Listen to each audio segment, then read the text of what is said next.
to us with no understanding by man. We know what kind of dance to do experimentally to measure this number very accurately, but we don't know what kind of dance to do on the computer to make this number come out without putting it in secretly.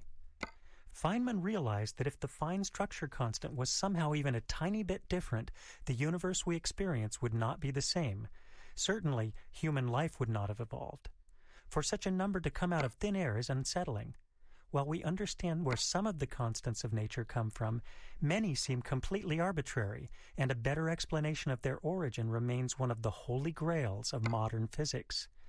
One especially intriguing explanation surfaced at a 1973 conference in celebration of Copernicus' 500th birthday, where Brandon Carter proposed a simple, persuasive argument that helped explain why the constants of nature are what they are.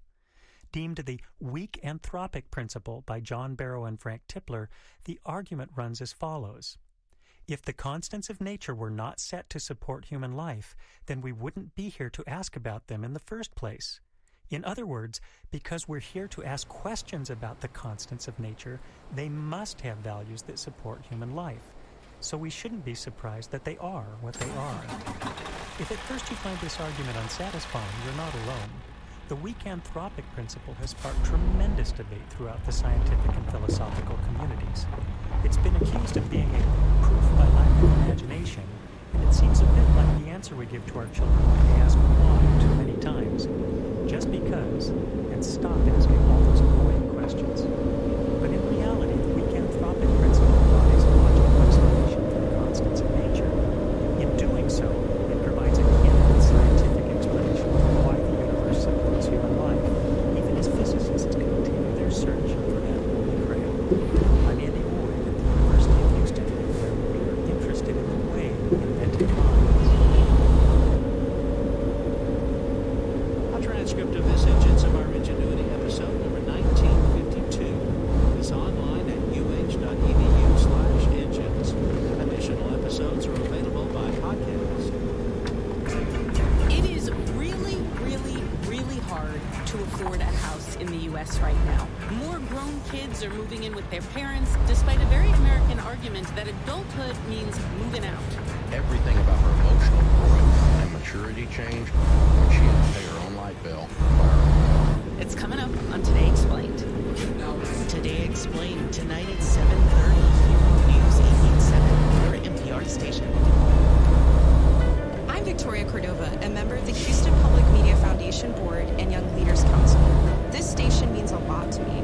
I started my career at Houston Public Media and am still proud to be part of the University of Houston family.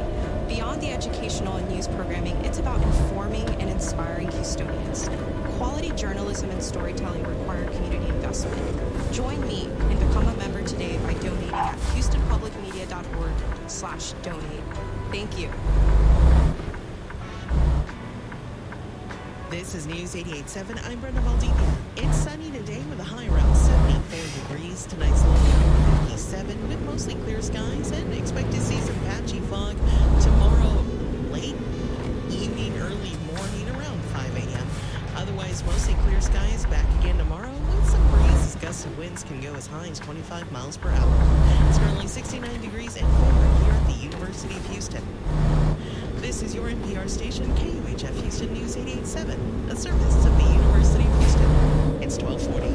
Funding for Here and Now comes from the listeners of WBUR Boston and your NPR station, and from TimberTech, transforming landfill-bound waste into sustainable PVC and composite outdoor decking products designed to look like real wood. More at timbertech.com.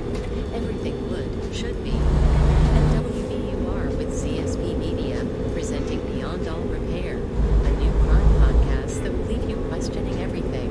When family betrays family, who do you believe? Listen everywhere. From NPR and WBUR, I'm Scott Tong in Washington, D.C. I'm Robin Young in Boston. It's Here and Now, and we've covered the debate about protecting workers who are exposed to extreme heat a few times on this show. California was on the cusp of finalizing rules this month to protect people who work indoors in places that get really hot, like warehouses and refineries. But as NPR's Alejandra Barundan reports, a last-minute political shakeup leaves workers wondering if they'll be safe come summer. Victor Ramirez has worked in Southern California warehouses for 20 years. Inside them, during the summer, it feels like you're inside a business. Once he fainted on the job because it was so hot. Now, Ramirez gets worried every time summer comes around.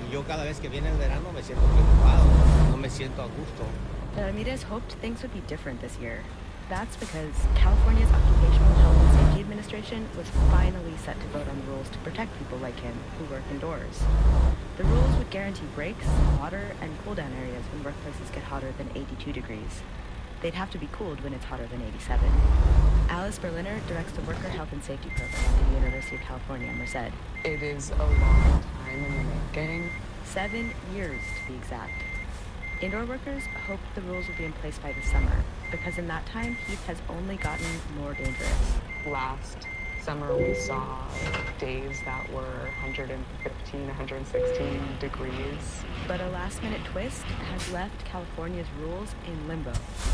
The night before the vote last week, Dave Thomas got a call from the state's Department of Finance. Thomas chairs CalOSHA's Standards Board. He was told the vote was off because of cost concerns. Thomas was incensed. The cost had already been assessed, he said at the board meeting the next day. He says he didn't understand what changed. I don't understand why we weren't more informed. They hung our ass out to dry. Indoor workers were so angry, they took over. Officially, the rules were off the agenda, but Thomas called for a symbolic vote anyway. Indoor workers, he said, need protections now. I truly believe that there's no reason this shouldn't be passed. In my mind, because, they are right, that their lives are the ones that are on the line. The vote passed unanimously, but the rules are in limbo because of the interagency confusion. There are no national rules protecting any workers from extreme. Federal OSHA started making standards in 2021, but they're years away from being finished. Only 5 states, including Oregon, Washington, and Minnesota, have any heat protections at all. That means workers in 45 states across this country have no legal rights to protections from heat exposure from their employers. That's Kevin Riley, director of the Labor Occupational Safety and Health Program at UCLA. It's really troubling that not only do we not have protections for those workers in this country, but also that there are certain states that are actively moving to prevent those protections from being introduced. A few cities in Texas tried to give construction workers guaranteed water breaks when it got really hot. Last year, the state passed a law blocking them from doing so. Florida is in the process of making a similar law. Ramirez says it's embarrassing that the U.S. doesn't have worker protections. Entonces, uno como californiano, aquí debería de dar la muestra al resto del país para demostrarles que aquí se respetan las vidas humanas. Ramirez says the state should make the rules and serve as an example for the rest of the country to show that California values human life. The state does have a heat rule for outdoor workers, but as things stand, Ramirez and more than 1 million other workers will probably still be at risk this summer. Alejandra Borunda, NPR News. Let's talk now about psychology and decisions. Do you haggle for a new car with a starting price in mind? Do you judge a vacation by how it ended? Do you grab that box of cereal because it's familiar? Whether you know it or not, champion your inner Daniel Kahneman is the godfather of what's called behavioral economics and a Nobel Prize winner. Kahneman died this week at the age of 90. Let's talk now about his life in this work. Behavioral scientist Katie Middleman, School of Business at Penn. Her podcast is Choiceology. Katie, welcome. Thanks so much for having me. You know, as a reporter, I'm often asking how his logic was who we are. Is that kind of a tribute to the work that Daniel Kahneman did, studied, and talked about, his effect on the world, that a lot of us go around thinking, what if I'm wrong?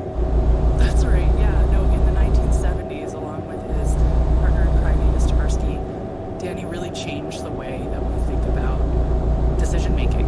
And he took it from a science that said we're optimal decision-making machines, like computers calculating the perfect choice, to a recognition that we use shortcuts to make our judgments, that we think it's more likely we'll be attacked by a shark than we really will be because we overweight the likelihood of events that are vivid and memorable.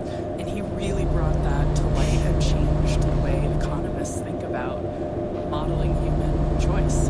And so, if you take the shark example, does one side of the field say,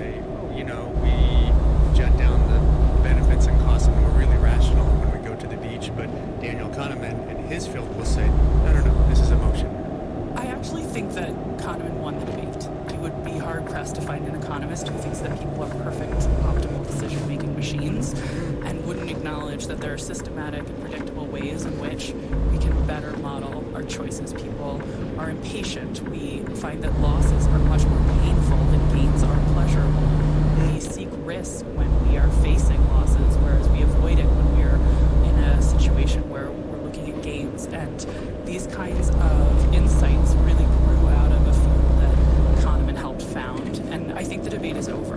Yeah, I understand. And I find fascinating this thing that losses, when we lose something, it hurts more and it feels good to gain something. Can you talk a little bit more about that and how that's at the center of Kahneman's work?